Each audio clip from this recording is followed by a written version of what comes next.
Hello everyone and welcome to this video lecture lesson number 3 working with the tools. See, this is not a video tutorial, this is video lectures. So I'll not be creating effects as of now. First you learn the tools, options, the features, and then we'll be creating the final output. Now let's take first the new document. We'll go to file, new document, and in the new document we have this page with us. In this particular page we shall work with other tools. Now first tool, this two tools which we have seen out for. Now we'll see other tools as a now as we move ahead with it, I'll be just working with this gap tool, page tool, and this content collector. I'll be giving you the brief of it. Now page tool I'll tell you later. First we'll see is a gap tool. For the gap tool I'll take one object and we will fill the color to that object. I'll make a copy of that object here. Right. Now when I will select both the object and take the gap tool. Now when I move this, so see, object dimension may changes, but the gap remains the same. From here also, object dimension may changes. This is no use. This is not keeping any gap and stuff. But see, the gap remains the same between the object. In case if you're making 4 objects like that, then it will be maintaining that gap too. Now to make a copy paste of any of the object in Adobe software, you just have to do Alt and drag. Okay. Select them all 4.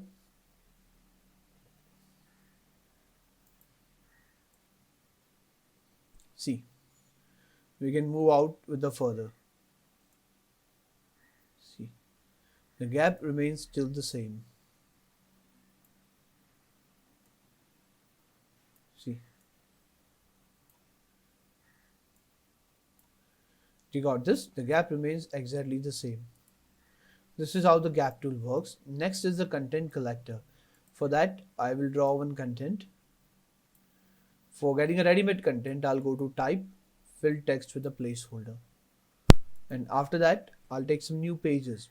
Layout, page, add page. Control Shift P is the shortcut key to add the pages.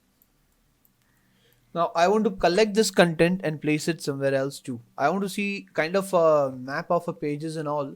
So I'll go to Windows, and in the Windows we will simply go to pages.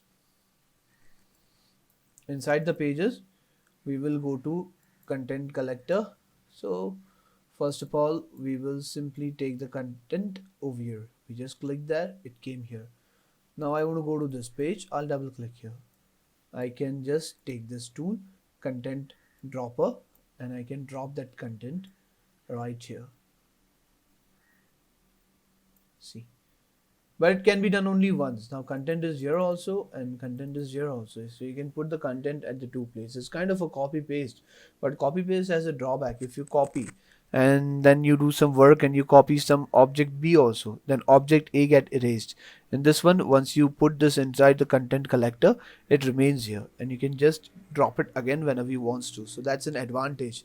And disadvantage of a copy paste is that it remains in a copy memory till the new object has not been copied.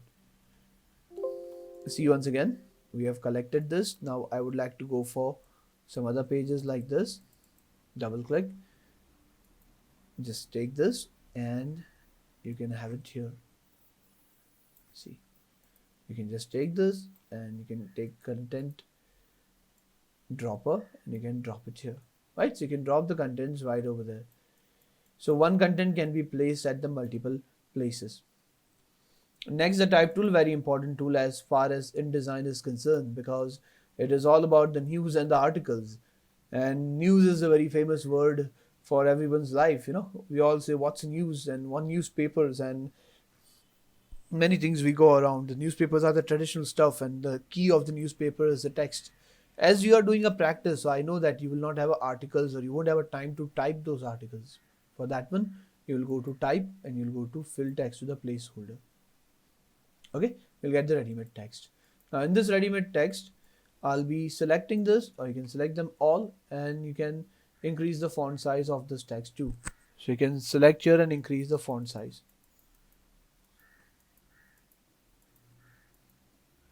If you want, you can also change the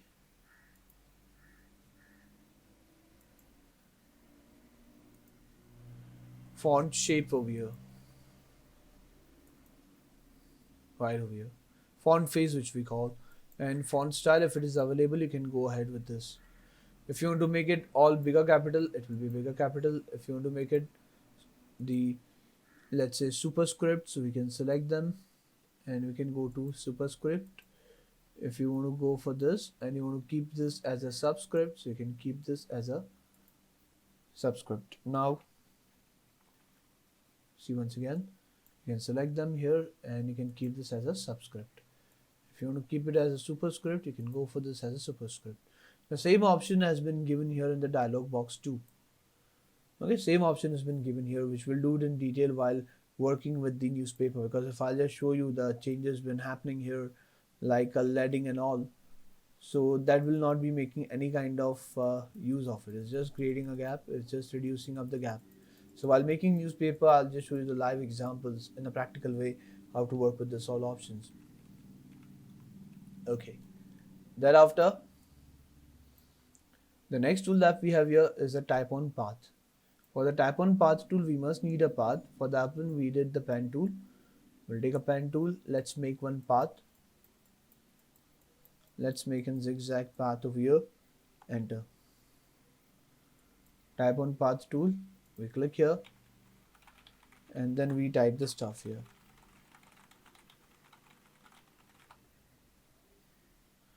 Okay, I've just written random textures over here. And then we can increase the font size. Okay, we can increase this font size. You can reduce the font size. You can increase the font size right over here.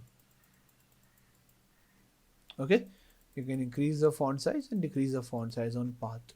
You can also move the path by taking the direct selection tool. You can take it here and then we will simply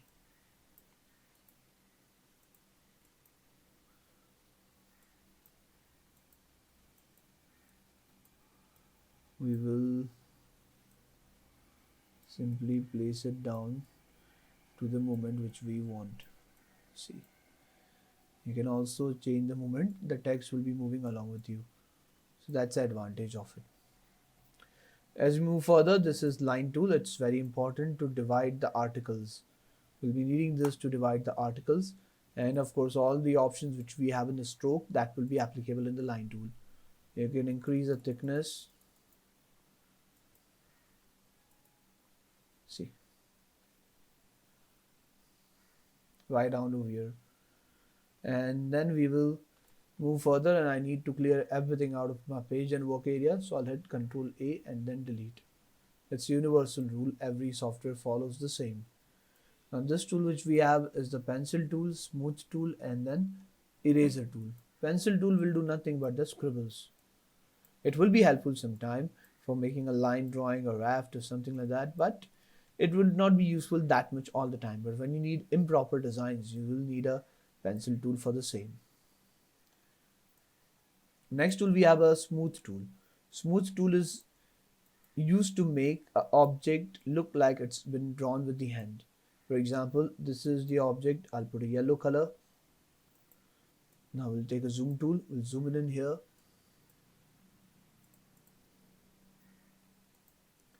We'll uncheck with this. And then we'll go for the smooth tool. We'll take a smoother. See. You can see many of the anchors been created here. Okay, now with the help of that anchors, we'll take the anchor point tool and we can move this further. Select them all. You can move that with the arrow key. Select them. You can move it with the arrow key. Many times we need to see the object which is not that much proper. So to create an improper design is also a big challenge. Sometimes creating a proper design is easier stuff than creating an improper design. So in order to make an improper design, we need to use the smooth tool. After getting the smooth tool, we have an eraser tool. Over here, eraser tool works in a little different manner. It will delete from one path to another. See, it will delete. It might come on this side also. One path to another. As I told you, it comes on this side also because there is no object this side.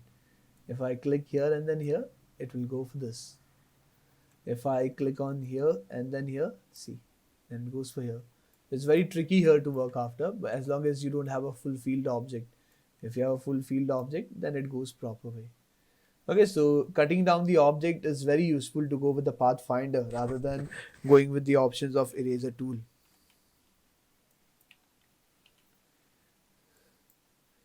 And then we go further, the Caesar tool, the good old Caesar tool, which we have seen in Illustrator as well.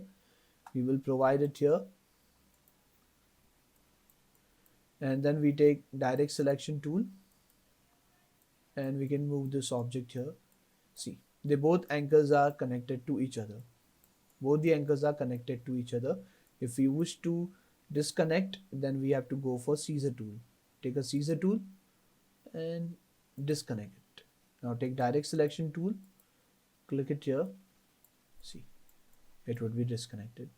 Now we can go further and work with this as a delete anchor tool. See, you can work with this as delete anchor tool and you can use something of this path and all. Okay, the next tool that we have here is a transform tool. Transform tool will be more useful if I have an object with me. We'll take a transform tool and then we can reduce the size. See, it's happening a bit proportionately.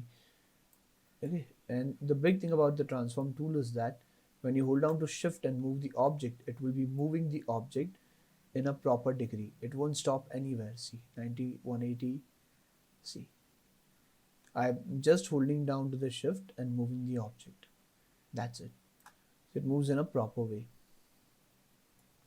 As we move further, the next tool that we are going to discuss is the very famous gradient tool. Gradient tool, the function of the gradient tool is to apply two colors together.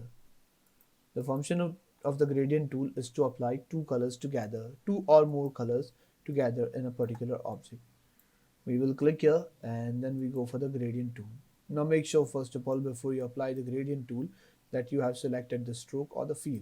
If you select the stroke, it goes inside the stroke. So make sure the fill is selected. Take a gradient tool and draw the gradient right over here.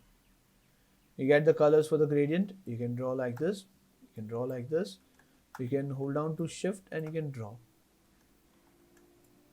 You can hold down to shift and you can draw with that.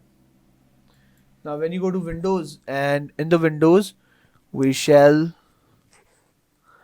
go for let me see, taken out the best option, color and then gradient. There was a shortcut key earlier, Control F9, but it's been removed now. We can double click here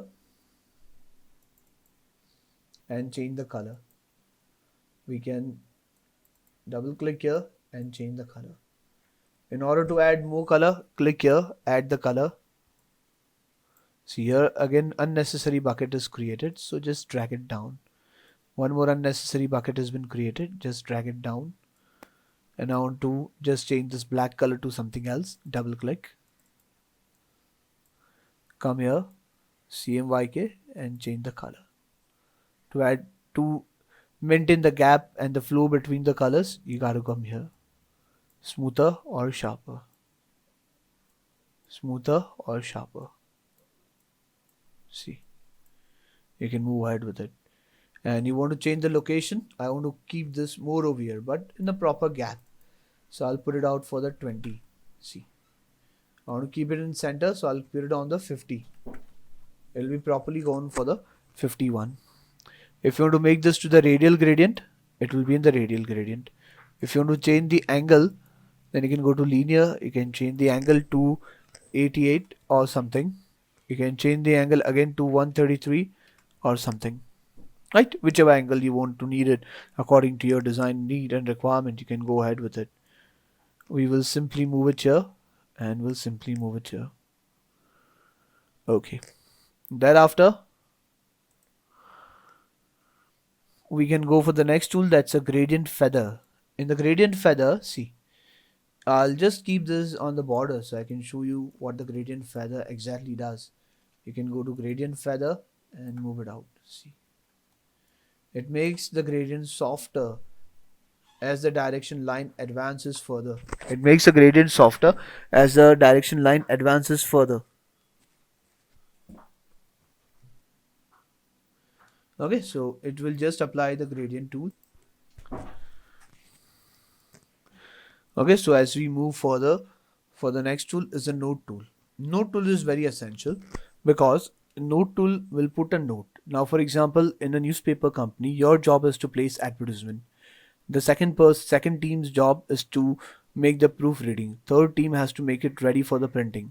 Now, you have to give some note to the proofreading team that there is some error in this page, there is some problem in the font name is so and so, or something message you want to pass on. Now, we cannot write a mail. You are working in a team of 10 people, even another team is of a 10 people.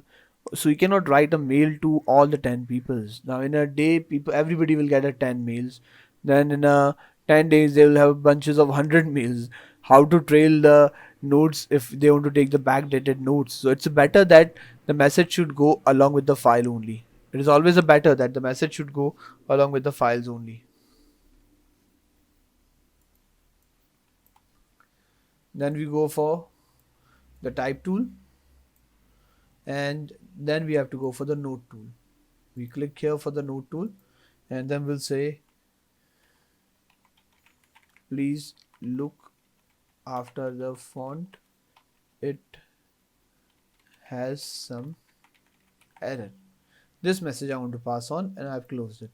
If somebody else comes here, they will just see here, double click on it, they will get this message. Close the dialog box. If somebody else will come here, they will double click here, they get to see this message.